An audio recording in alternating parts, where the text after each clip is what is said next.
Some are famous, some are not so famous, some are not famous at all, but they all have great stories. Welcome to Their Stories. I'm your host, Mike Cotton, and we've got a great guest today to kick off the series podcast that we've started, and hopefully many more to come in the future. We're coming from beautiful Pensacola, Florida, the cradle of naval aviation. Amen. And certainly some of the most beautiful beaches in the world. And I'm sitting here with our producer, Julius, and he'll testify. We got surf here, right? Sure, just got out of the water. You have some juicy ones going on lately. Unfortunately, my hip went south after 63 years, but I might be back on a paddleboard, who knows? Well, we'll get into some other areas today, but we're going to go right into who our guest is. I got to give a disclaimer. I've been working with this guy. We've become great friends over the past, 15 or 20 years. I've lost count. But he's been in the film and the entertainment and production business over 50 years, which is scary because he's younger than me, and I think he may have me beat by 2 years. But he's originally from up north and started out doing all kinds of things by accident, I think, in the film and the television industry. Mm-hmm. He's gone on to become a multi-Emmy winner. He's done hundreds of films, lots of corporate films, a lot of award-winning films. Personally, I've worked with this guy on hundreds of projects. We did, maybe I did over 100 national news productions with you, mostly disasters, a lot of political stuff, but that's... you earn your money in that. They paid big money. And Dave and I have now gone on to produce, I think, 5 of our own documentaries, other documentaries for other people. Dave's presently got 3 national TV shows. He's director and executive producer on. So without further ado, please welcome my friend and my associate producer, exclusive director for the last 15 years at least, Dave Barnes. Dave, how are you? Great. It's good to be here, Mike. It's good to talk about our industry, share it with people. Most people have no idea what we all do. I work in this little house in Pensacola, and nobody visits me, and my clients are all long distance. So we just have a good time. I have 5 employees. We edit, we shoot, we do a lot of national stuff. And more importantly, the most important element in business is we have fun. This is a business about having fun. I've worked my entire life. I've never gone to work because I've always done something I love to do.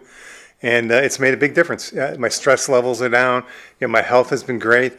I look like I'm 30, of course, even though I'm 67. Well, we did have a little bit of a scare here recently, but it's hard to kill a Barnes. It is. It takes like 2 heart surgeries to try to kill him. Yeah, 2 in 1, this last one. Right. That's amazing what they do there. Well, let's... people are out in the field ask me questions about both of us, all the time. Probably with younger people, it's, how do you get in this business? Where do you go to school? How did you guys do it? So let's go back to you're from Chicago, or the Chicago area. Yep. Talk about kind of coming up, your school days, and how you kind of fell into the industry. Sure. Yeah, no doubt. People ask that all the time. What colleges do I need to go to? What schools? You don't need to go to school. Let me just say that right up front. You need to go hang out with film crews. You'll learn more by hanging out with these guys than you'll ever get in school. And it's very true. I have employees that have had, 5-6 years of schooling. They get to working for us. They learn more in the 2 months that they're doing with us than they did in all their college. So I encourage people, if you're really interested in this business, find somebody in the business like myself or Mike or somebody and go hang out. Move lights around, help people do things, ask questions. I started out as a still photographer back when I was 15 years old. And I started doing weddings and portraits and all that kind of work, and a lot of corporate work. And I wanted to learn the film business. And so there was one guy I used to hang out with who worked for ABC, and we hung out together, and I learned a lot, and I asked a lot. But my big break came actually on the Blues Brothers movie. Remember that in Chicago? Yes, of course. Yeah, I'm a blues man. Exactly. Well, that's right. You would know for sure. One of my friend's father was working in the audio department on that movie. So we got on the set. And I went around that day and I said, what's your favorite donut? To everybody I could. And I wrote them all down. And then I would go to Dunkin' Donuts and bring their donut the next day. So if I was feeding these people, they were willing to talk to me. They could tell me anything. I could ask all sorts of questions, and they were glad to give it to me because I was their food guy. And that's how you learn. You ask the questions. Why are you doing it this way? What's going on here? How did you cut that together? How did you edit this? Excuse me. All those things people can learn by watching and hanging out. I really encourage people that way because college is great, but it's a waste of time. It's a waste of time and a waste of money. Now, if you're going to be a brain surgeon or you're going to do some other things, go to college. But if you're going to be a filmmaker, just go hang out with crews. Yeah, learn on the job You do. is you the do. way, and it's Well, here's how I got my first motion picture job. I was doing stills for Midland Land O'Lakes Co-op out of Minneapolis. And we were doing still pictures for their catalog. They have a catalog where they sell farmer stuff. It's a co-op. And we were shooting pictures for the catalog. And the client came in and said, "Do you shoot film?" And I said, "Yeah, usually you shoot slides for catalogs with film." I said, "Sure." And she goes, "Oh, great. We're doing a commercial next week. We need somebody to take over and handle it. The director's out of town. Can you do it?" And I'm like, "Yeah, hell yeah. What the heck? Let's give this a shot." So I went to the rental place that rented the equipment. In fact, there's a picture around here somewhere. Yeah, back there of me with the camera. They didn't give me the camera plate, so I had to use an extension cord to tie it to the tripod. But I went to this place and said, "Who wants a free lunch? I need to know how this camera works. I need to know how this Niagara recorder works. I'm doing this for Midland next week. I'll pay anybody for lunch, but I need some knowledge." And the owner of the company was sitting way in the back. He This is said, before videotape. yeah, well, yeah. He said, "I'll take some free food." I said, "Great." So he came up, we went to lunch, we came back, and remember those little recorders they had back in the day? Tape ones? I had one of those, clicked it on. This guy told me everything I needed to know about the cameras. That doesn't mean I was proficient at it, but at least I knew what it was, Right. okay? So then we get to the location, and it's a house. We're doing painting. It has to do with painting commercial. And we're at this house, and I have to load the rabbit ears, those big things you see on top of old motion picture cameras. And I don't know even how to do it. And I can't go to the internet to do it. So I'm looking at everything, studying it, and I kind of figured it out because the guy sort of explained it to me at the store. It took me about 2 hours to load the first 400 magazine of film. Just load it into the rabbit ears. It took 2 hours. And then finally I could put it on the camera and do something with it. Now, what was it? Was this 16 millimeter? 16 millimeter, Okay. yeah. Wow. Bullock 16, called the BL16. Okay, it was blimp and noise-wise. And so then we shoot the commercial, all right? And I'm like, "Oh God, I hope this is turning out." You know what I mean? I'm setting up exposures like stills. There's a lot of stuff in stills and motion that cross over, but I didn't know for sure. So I'm doing this commercial, and I'm cutting deals with God. Please, I'll never look at a girl again. Let me turn out. You follow me? And so we go to process the film at a place called Delden Labs, and we bring it in, and the client's there and looking at stuff, and I gave it to the guy at the counter. He processes it. I come back the next day, and I go, "Are there any images on this?" And he goes, yeah. I said, "Oh, thank God. At least I exposed it right." So then we take it across the hall, and I across the alley, to the editing place. And this guy throws it up on a flatbed editor. You've seen those where the film's down low, and they're shuttling through it. And I'm kind of over his shoulder, and Sharon's on the other side of his shoulder. And he looks at Sharon and goes, "Who shot this for you?" And I thought, "Oh my God, what did I do wrong?" You know what I mean? I'm dying 1,000 deaths. And she goes, "Why? What's wrong?" He goes, "Nothing. This is going to be the best commercial you ever brought in here. This is great stuff." And so she looked at me and said, "Wow, can you do our work?" I said, "I could probably squeeze you in." That's how I got into motion picture. My second client, this is going to be interesting to a lot of people out there. My second big client, Minneapolis has General Mills, food store. They sell all sorts of food products, around the country. This Betty Crocker, all that kind of stuff. Yeah, huge. There's 22,000 employees at their home office. That's how big they are, okay? So I get a call from this lady because I'd been in a store speccing out some equipment, and I left my card with the salesman. And he gave the card to this lady, Nancy Kleckner at General Mills, and said, "Hey, this guy knows something about film. Why don't you call him?" So she called me up and said, "Hey, you want to shoot some training films for us? I want you to come in and bid on them." I said, "Yeah, sure, no problem. We could shoot video." So I knew something about video, so it was okay that way. And we get to the location, and I put my bid in with her, and I ask all sorts of questions. What are you trying to do? What's the goal? What are we trying to, blah, blah, blah, blah. I walk away figuring I'm never going to hear from this one again. I mean, this place was so big that they carved their logo in the carpets. You know what I mean? That's how big it was. So about 3 weeks later, Nancy calls up and says, "Hey, we'd like you to do our films." And I said, "Great."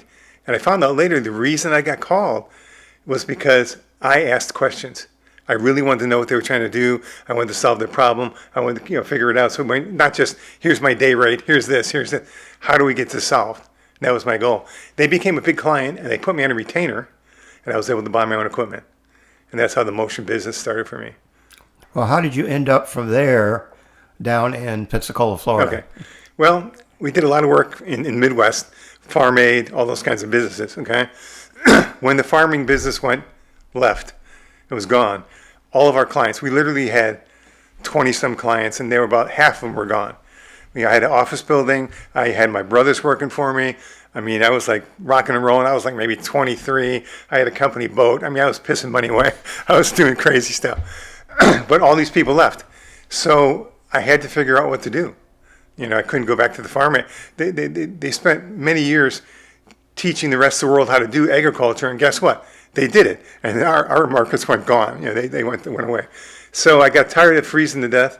I had to figure out some new clients. I was actually on my way to, I went to Jacksonville first, looked at that.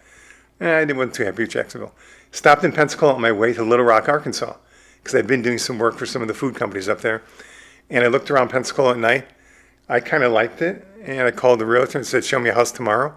And I bought a house by noon the next day, and that's how I ended up here, just by chance. Now you're here. I do want to back up just, we have talked about younger people and going to school and all that. And just one of interesting stories I can tell about Dave. I can tell a lot of them actually, but I don't think we can do them all here. But we're always willing, Dave's more than willing to go out and help people. I'm in the blues music industry, been in it my entire life, and we have a thing called Keeping the Blues Alive. It's all about blues in the schools, getting younger people coming up, because we're not going to be around forever.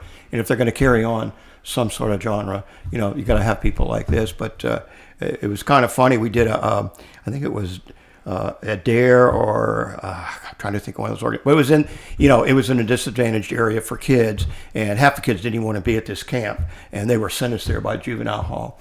So Dave does, being the more technical guy, he did an hour of all the technical things, and kids are listening pretty much. But there were some knuckleheads, let's just call them that, in the back of the room. Their heads were down on the desk and they're not listening.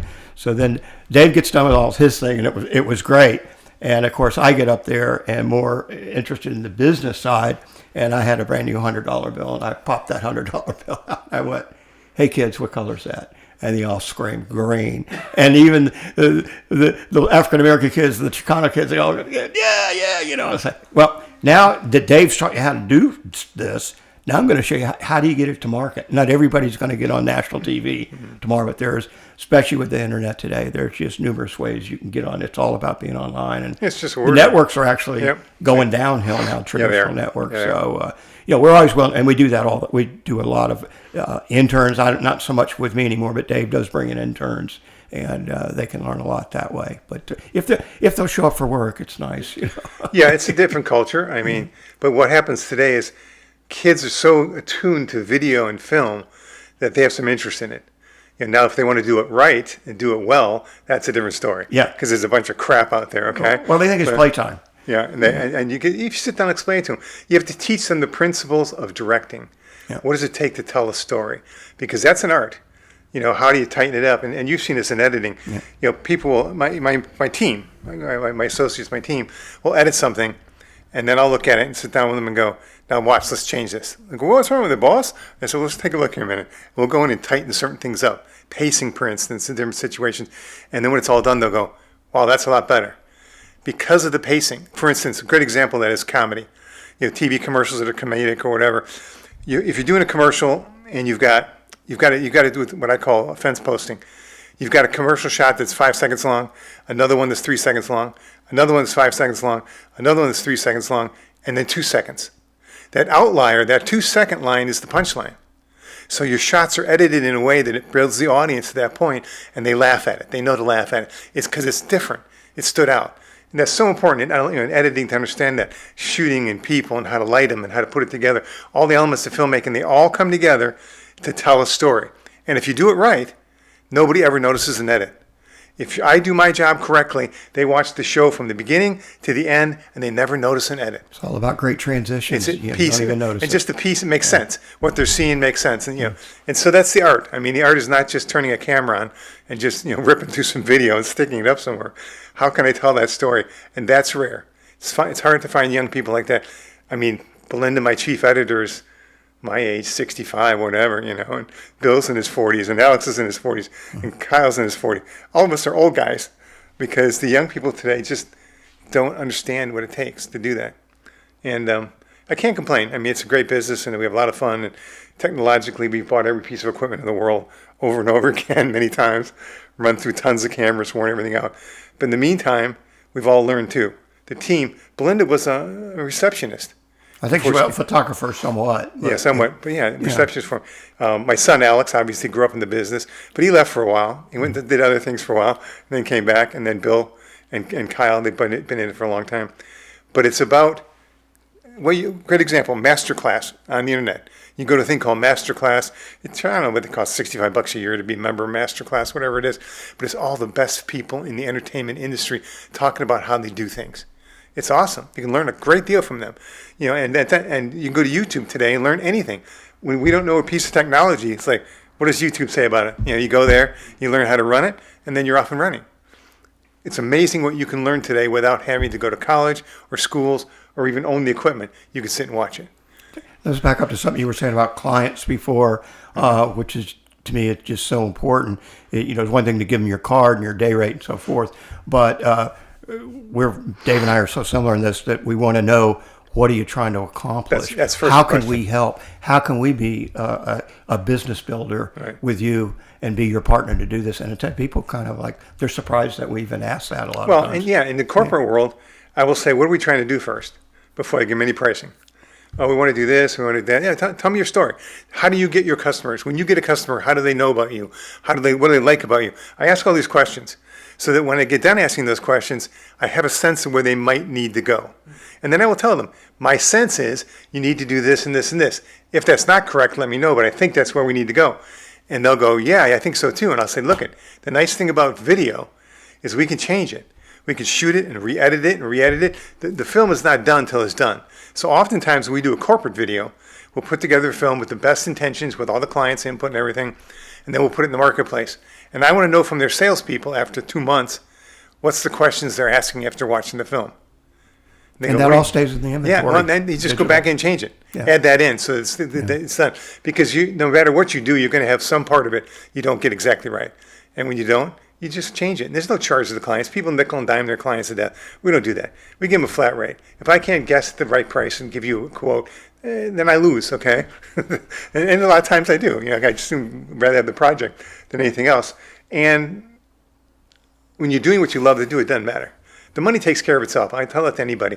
If you're good at what you do and you have a passion for what you do, the money will take care of itself. Yeah. Will you be poor for a while? Absolutely. When I was young in this business, my son still remembers that we used to go get a Christmas tree up at the paper mill. We'd go up there and push one of the trees down, cut it off, and take it home. And that was our Christmas tree because it was free. We grew up in that era where all our parents had gone through the Depression, and they Yeah. were like, until we got older, we really couldn't understand why they'd want a nickel and dime, save the tinfoil or Oh, yeah, whatever. It's whatever. like, because they had nothing. back then. And that's the way everybody in the artistic world starts. The key is figure out where's your market. For example, here's a good example for some of you listening to this. I go to trade shows. I go to the Midwestern trade show on agriculture. I go to the cement trade show in Los Angeles. What am I doing going to these trade shows? I'm looking at their booth. I can tell whether somebody's got a film or not because if they got one, they're playing it at their booth at the trade show. Yep. If they don't have one and they got a complex They product, need one. they need one, and I'm their customer. I'm their salesman. And I go in and give them my card. I'll get you after the show. We'll talk later. And I might get 25 or 30 leads, which will turn into 4 or 5 projects. 10,000 a whack, that adds up. You got some good money going there. And I do that with trade shows. I love to go to trade shows because I can find out anything I need to know about a client. I'll tell a funny story about Dave. And I had moved to Pensacola in the early 90s and have been really in the entertainment business most of my life, but not so much of the film. But I have been in movies and television. I've been a producer. I helped launch a network in Miami, but a lot of music production. So I wanted to do a little TV show that I had an idea for. I was going to do actually Beyond the Interstate first, but that's another story. But one of my former producers in Miami at the Caribbean Network says, you ought to do a show about you guys. I'm like, what do you mean, you guys? You guys that are getting old and, you still think you're like 25 years old and you're surfing and you're riding motorcycles and, you're doing all this crazy stuff. And I said, that sounds cool. So I went out, found a friend of mine that worked at the airport. He didn't even have a high definition camera, had a standard camera, but I figured we at least could get a sample sizzle reel put together. So we went ahead and we did about a 45 minute sizzle reel, or kind of a pilot. But I already knew about Dave. I kept hearing his name, and I did some research, and I found this guy's like a real producer. This is good. So the old Angus restaurant in Pensacola, we did a big showing there and had a lot of people come out, but I specifically wanted to make sure Dave was there. And so I did my presentation. Everybody saw the pilot. Everybody had a great time, great reviews, and but the quality could have been better. So we all had an after party in the bar, and as I'm walking to the bar, Dave's standing there, and I went, hey, man. He goes, hey, Mike, can I talk to you a minute? He goes, yeah. He goes, I really like your concept, but I can help you. I go, what's your address? He looks at me like, what? I go, what's your address? He goes, why? I says, I've already got your contract for 50% ownership. I'll be at your house at 9 tomorrow. You can sign off, and now we're partners. Yeah, let's and do it. you know what? We haven't looked back. And then the next thing I know, he calls me and he goes, can you go help me with something? I'm following the Republican primary or something. I'm in Mobile, and the girl I'm with is like worthless. So I hope she doesn't listen. Yeah. And he says, I got to have somebody. I said, well, what do I do? He goes, just pull cables, help me with the cameras, all that. Yeah, no problem. And so I said, should I bring a bag? He goes, no. He says, you'll be home tonight. And so I go over there. We're at the Civic Center, and I mean, it was Newt Gingrich, all these. It was pretty amazing. And we were backstage, and we were interviewing all these people for, I don't know, CBS or somebody.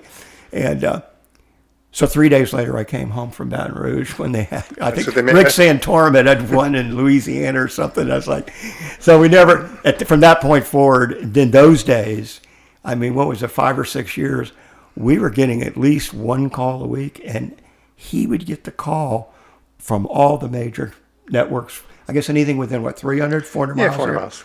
And we were the go-to production guys because they weren't really sending crews from New York. It was too expensive. Actually, what changed everything is when COVID came along, Yeah. people started using their computers for interviews, and the computers were good enough, they didn't need crews anymore. Yeah. It changed the game totally. Don't tell the networks. We actually pulled off a few And then on phones. We used to do 60 Minutes, which is a great show. They set up an interview room in New York for 60 Minutes, which has different looks. So they just bring the people in, interview them right there. Yeah. Industry changed, which is fine. I was getting too old to do it anyway. So, But it was, behind the scenes. I mean, people wouldn't believe some of the stuff we saw and some of the stuff we heard. And for a long time, we wouldn't say anything because we wanted the gigs. I mean, they paid. Very well. Yeah, they paid us huge money, and it was great. But but it wasn't easy. I mean, you sat around a lot, but you also, when it was time to go, the pressure was on. I mean, I carried a bag in my truck. I'd be in a bar in the date, at midnight, and I'm watching the TV, and there's a disaster, and I go watch my phone, and within 5 minutes, it's Dave sending me a text. Get over here, we got to go. And so we'd get in 3, 4, 5 hours before the correspondent and the producer from New York. Shoot a bunch of stuff early. But that was interesting. So. Now, you're pretty established here in Pensacola. I know you did a lot of work for the block time station, Blab, kind of helped them stay on the air, technically, I believe. And but tell me about some of these other things that you're doing. I know with the documentaries we've done are well received. Well, we have one, Back to China Beach, that's just keeps growing every year. Very successful. Yeah. But again, it comes down to where's the industry going. The industry is going more toward long-form stuff. We don't shoot many commercials anymore. Yeah, we do a few of them here and there. We just started doing Alan Turner, Hyundai, Toyota. He's got like 5 dealerships, so we started doing that. It's going to be fun. And we do some stuff with the Ports Creek Indians. So there's some local stuff we do, big corporations. But the world is changing. People want to tell stories. People want to do what we're doing here. Podcasts. People want to learn. They want to get educated. They want to listen to your podcast while they fall asleep at night, whatever. The information age is coming on us in a big way. And what we do with that determines where our income's going to be. What we do with that determines where our business is going to be. You got to pay attention. Things change. It's just like the network stuff changed. When COVID came in and everybody could do the interviews with their computers, and Zoom got better with the computers, and a few other people got better with their computers, they no longer needed crews. We used to literally go out and do interviews with somebody, and they'd be interfacing with New York, and we'd be sitting in the living room with the camera, shooting it. Okay, those days are long gone. In fact, what's amazing with technology today, I can take my iPhone, and I have, when I've gone on trips out of the country, shot the entire film from Nicaragua on my iPhone. And when it's all edited together, the client can't tell the difference. No. Because it's shot well. Yeah, and the networks would send you a whole list of, you're going to use this one and that one. And it's like we'd get stuck somewhere, we didn't have the equipment, but they never it's at the other end. It's like whether my brother always got mad at me because I only took about 6 music lessons and he took about 600, but I played thousands of gigs. But I said, the audience doesn't know the difference. I mean, they just want to talk. You know what? Bush Hog is one of your most unique clients, and to show how flexible Dave is in this business, if you want to survive in it, you've got to be willing to wear many hats, especially if you're in a smaller market like Pensacola. Well, yeah, I mean, the Bush Hog Company, they make the big cutters on the side of the road, as well as other. And how long have you had them? Since '92. Okay. 92, they've been a client. And at one point, Their company was being sold and resold by different people, and they were in bad shape financially for a while. For about 2 years, they were in really bad shape. They were trying to sell it all off. And I came to them, I said, well, let's go make some more films. We've got to make films for the new products this year. And they said, we don't have any money. I said, I don't care. Let's make the films. You can pay me later. Really? Yeah, let's do it. People can't sell stuff till they have the tools. And if I can help them create those tools, I can get paid later. That's happened on many, many clients over the years. And so I kept them alive, and now they still use us, and we're still involved with them. Now, the other thing that changed a lot, when the internet came around, everybody in the film business was like, oh no, the internet's going to take everything away. We're not going to have any more business. Everybody's just going to go online and learn about companies. That's true. They go online and learn about companies, but that's also where they watch the films. 90% of our stuff ends up on a website somewhere because people need to be educated still. Before that, we sent DVDs out. Clients had to send out DVDs and VHS tapes and all sorts of crap. Now they just go to the internet and watch it. And again, I've got clients, national clients who are selling some cosmetic products. We create these little films for them, and they're like, wow, this is so great. We can do that in Pensacola because it's not as expensive. If they did the same film in New York, it would cost them $15,000. Here we can do the film for $3,000. And so it's a different world. Now, that being said, there are times when I get a call from somebody. I got a call from somebody in Memphis the other day. I'm going to bid a job in Memphis for some people that do work for FedEx. Well, guess what? They got some big budgets. So yeah, I'm going to bid this one a little higher. It'll go out. I'll bid it at $15,000, where we would do in Pensacola for $3,000. But we got to go to Memphis, so what the heck, got to drive. And so that's the interesting thing about our business. There is no set schedule. People are like, oh, I'm not going to do anything unless I get this much money. Guess what? If I have a Tuesday afternoon that's open and there's nothing in it, I'll take some money. I can't recapture that inventory. I can't go back and go, oh, give me that Tuesday from 3 weeks ago. Well, I got the time, man. Yeah. I mean, and there are times where we get overbooked and my people are scrambling and running like crazy to get it all done. But that's not too often anymore. We don't get that much overbooked. But the reality is, yeah, what's your budget? Okay, you got $5,000. Let's do something with that. And let's try to solve the problem with that. And yeah, we're going to give you $15,000 worth of production for $5,000 because you're going to use this forever. We never lose a client. I mean, maybe 3 in the last 10 years we've lost. One of them was just a bad match. It didn't work because their product was so specialized. I thought we could bring people into it, but we couldn't. Anyway, so there's reasons why. But the point is, take care of your customers. They'll take care of you. Have fun with your customers. Don't be afraid to say to your customer, no, I haven't done that before, but we'll do it together. And with your input and my doing it, we can make this happen, and we'll change it if we need to. In the meantime, we'll talk to somebody else who's in the industry and find out what they're doing, blah, blah, blah. There's a million things you can do to solve that problem. And that's how you eat. Okay? I mean, you can look at me, I'm 67, I'm 200 pounds, used to be 270. I've lost a bunch of weight. Yeah, have heart surgery. That'll make you lose some weight. surgery, I had it done. So. That'll knock it away from you. But the reality is, I've survived. 50 years I've been sending IRS income tax returns. 50 freaking years. I got the old ones in a file somewhere. And my son, when he was about 19 or 20, he was like, wow, you guys make so much money in this business. Hey, go look at the income tax returns from the early 90s. He's like, yeah, I will. And he went upstairs to my wife, who had a cabinet full. And he started pulling them out. And he was reading them and he was looking at them. And he finally came back to me and he goes, how the hell did you survive? How did you even pay for anything? Because, you got to build a business. And there are times I've been rich, I've been poor, I've been everything in between.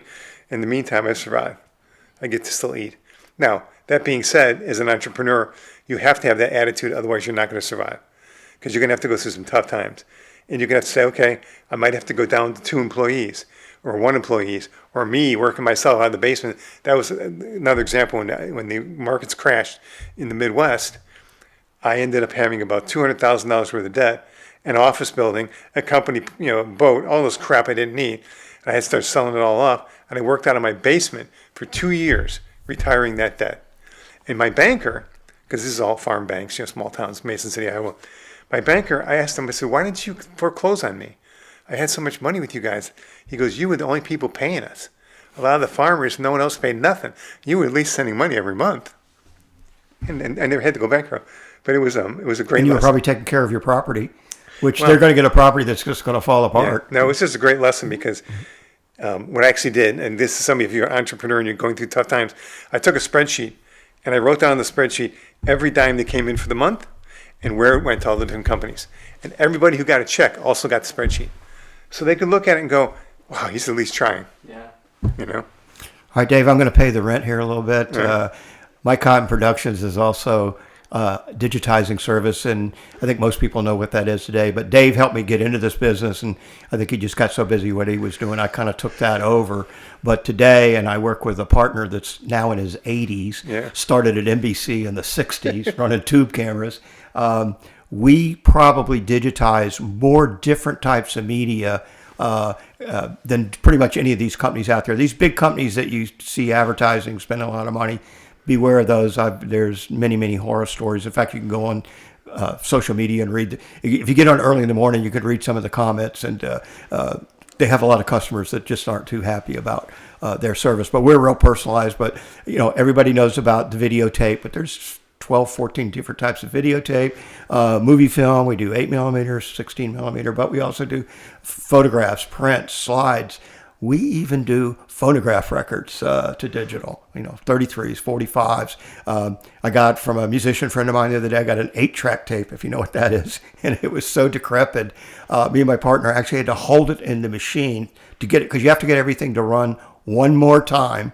And watch playing this stuff in tape machines and all, because you can actually do a lot of damage to all that. But real quick on the technical side. You had to push it in and hold it in. Yeah. Because the little rubber on it was worn out. Yeah. I know those because it would just fall out, Yeah.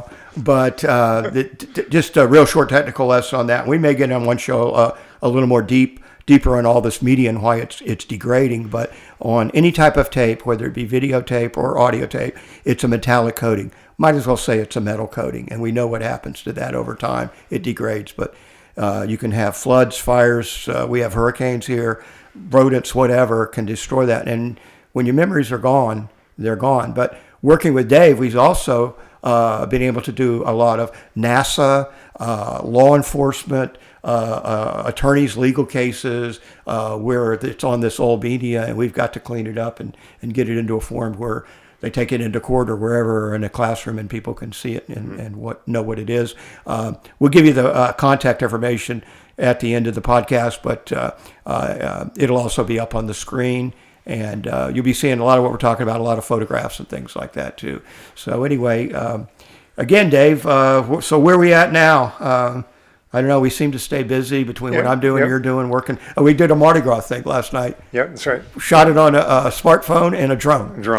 We edited it together for the guys' events. Yeah, no, I mean, I've been lucky enough as an entrepreneur to survive and go through all these changes. And I really do encourage young people, find mentors. Find people who you can talk to, and they can answer your question, and they can solve your problem. Because there's nothing mysterious about the entertainment, film, motion pictures. I owned recording studios for years too.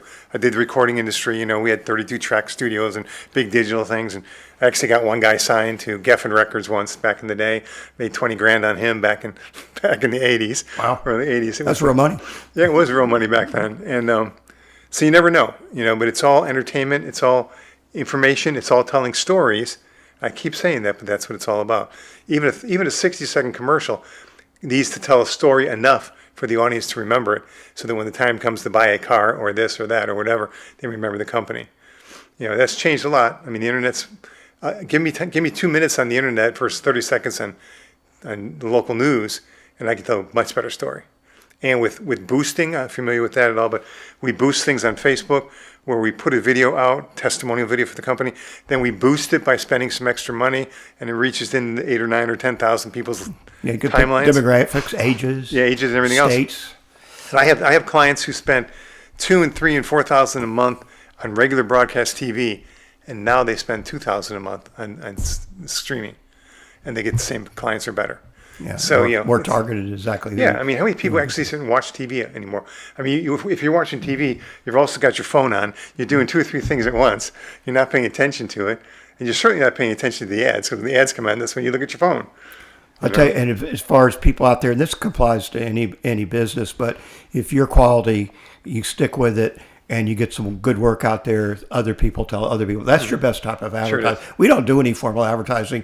It's all either through social media conversations or it's referrals. I mean, it's just every day phones ring. Oh, I talked to so-and-so and they love your work. And so that means a lot, because once you put it out there, that's it. You can't take it back. Do it right or don't do it. But here's an example, though, of trying to be too slick. So Dave and I, especially during the years of national television production, We worked the equipment to death, and we pulled up to this client one day, and he like looked at us, and we traveled in a Scion. We couldn't believe how much stuff we get in, and everybody else is traveling these big Suburbans, you know.